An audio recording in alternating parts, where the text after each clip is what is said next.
Magandang araw sa inyong lahat. So, napakaganda ng mga balita ngayon. Isang clap-clap naman dyan. So, ayan. So, mainit na mga balita. So, si Castro at Ocampo, ayan, guilty na, convicted pa. So, talagang bumabaliktad na ang ikot ng mundo. Bumabalik na sa inyong mga pinaggagawa nyo. Ang lakas nyo pa naman, ang angas nyo pag kayo ang bumabanat sa ibang tao, lalo na kay Pastor Apollo C. Quiboloy. Ngayon, bumalik na sa inyo, bumirang na sa inyo. Talagang karma is real. So talagang malakas dumalangin ang mga QJC. So ayan.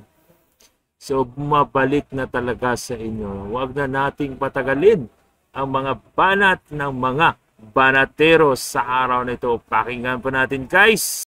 VP Sara, she's taking the lead. Tunay na influencer. Yung mga pumupuna kay VP Sara is just reacting. So, abangan ninyo, marami pang leading si VP Sara na itong mga nakikisawsaw, magre-react lang na magre-react. At nakikita natin sino ang nasa driver's seat. At kitang-kita natin, sa ngayon talaga, Duterte, especially VP Sara. Iyon. So, yung mga statement talaga, yung unang sumasabog. Yung mga statement ng mga Duterte, especially itong si VP Sara Duterte. Ano? So, talagang... Pero Choli at saka... Master Judea, maisingit ko lang. Kasi magkaiba ang posisyon ng Congress at saka ng Senate. Lumalabas na masipsip yung mga taga-Congress kaysa sa Senate.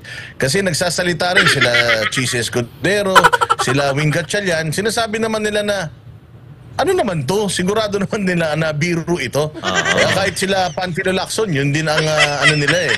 So, is this an indication na ito talagang mga taga-congressman mas mababa ang kalibre ng pangunawa kaysa sa mga nasa Senado? Actually, yun din ang Yun. Bakit mababa? Kasi busal sila eh. Busal sila ni Tamba. Tamba, los.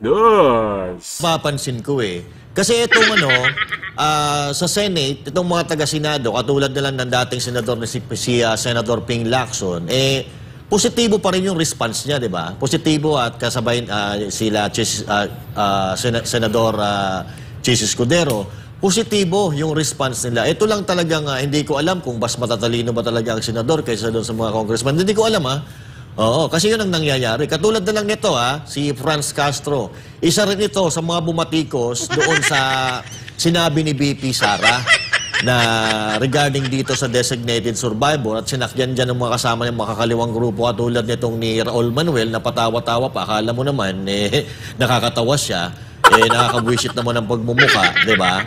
So, ngayon nga, ang karma talaga mabilis, Although matagal na po itong kaso na ito ni Sator Ocampo, ni dating Congressman Sator Ocampo at ng kasalukuyang ACT Teachers Party List Congressman na si Franz Castro. Ngayon po, sa wakas, mga kababayan, ay nabigyan na po ng katuparan yung mga pinagagawa nito noong 2018 na talaga naman ngayon, pananagutan na po nila ito sa batas. So, ano masasabi mo dito, Coach Oli at Boss Dada, dito sa pangyayaring ito ngayon? Sa akin lang, ang ganda ng picture, habang nagsasalita ako, paki-steady lang yan dyan, Yan. Yan. Hindi, kasi ito, ang lalakas nila dati magsalita ng masasama patungkol sa ng abuso daw sa bata, itong si Pastor Quiboloy. Ayan, di ba? Ang bilis, di ba? Bumirang sa inyo. Bumuelta agad. Bumuelta agad. Ito, hindi po ako nagsabi niyan. So, ayan, ang lakas ng buwelta kay Castro, bumalik talaga, bumirang. So, pero ayan ay hukuman po ang nagsabi niyan, convicted and guilty. Diba? Hukuman na nagsabi niyan. Meron pong hatol na yan dyan. So, pwede na silang, tatanong ko mamaya sa ating i-interviewin. Pwede na ba itong tawaging kriminal? Kasi may hatol na. Convicted na Convicted na, kumbaga guilty. May kaso na talaga napatunayan. Convicted na yan, Coach Oli. Pwede nilang Pwede na tawagin. Pwede na yan na i-appeal.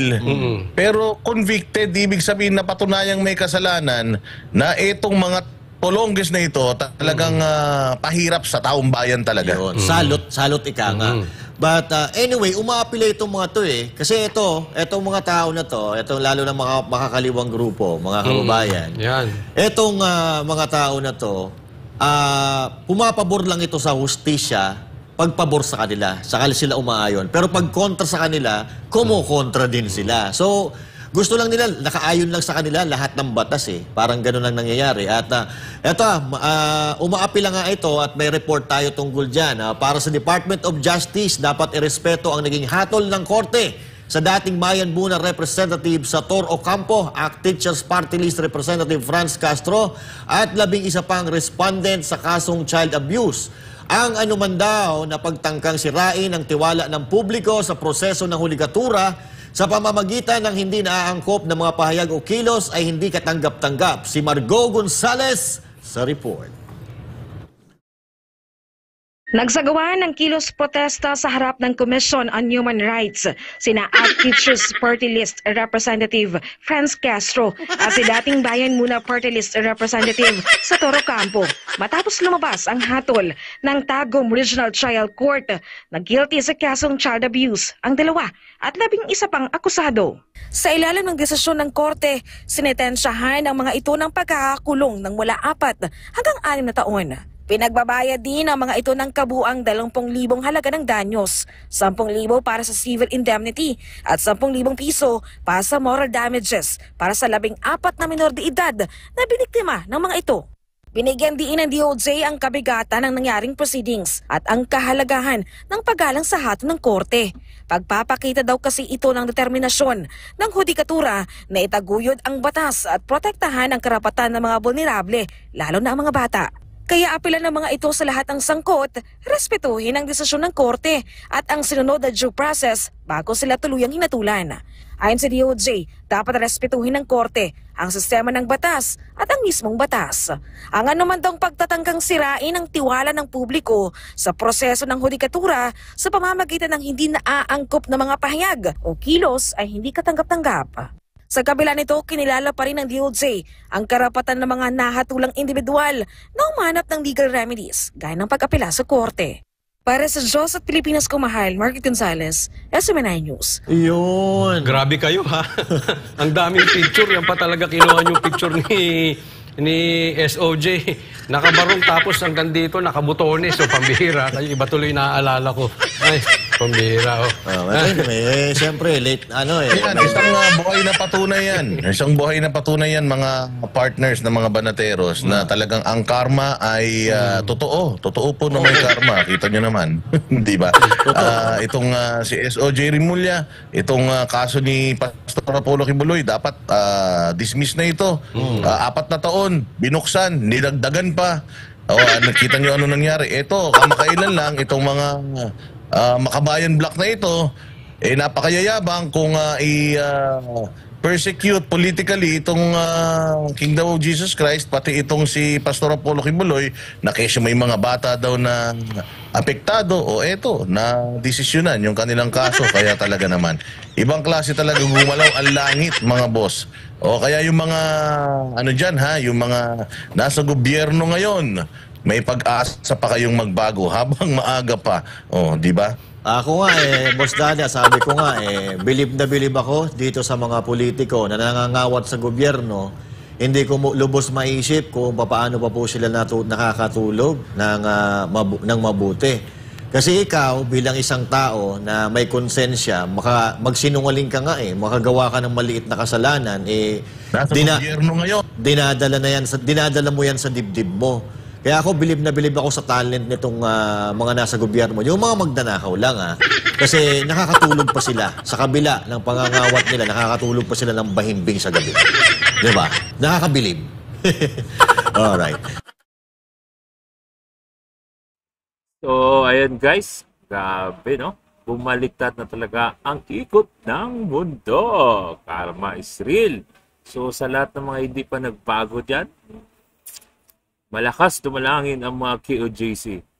Hindi, walang imposible sa mga dalangin. Dahil pag malakas ang dalangin, may kasagutan. Di ba?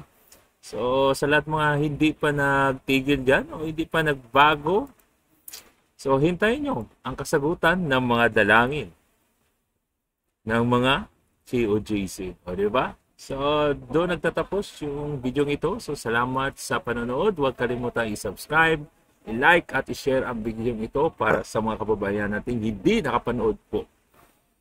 Peace out!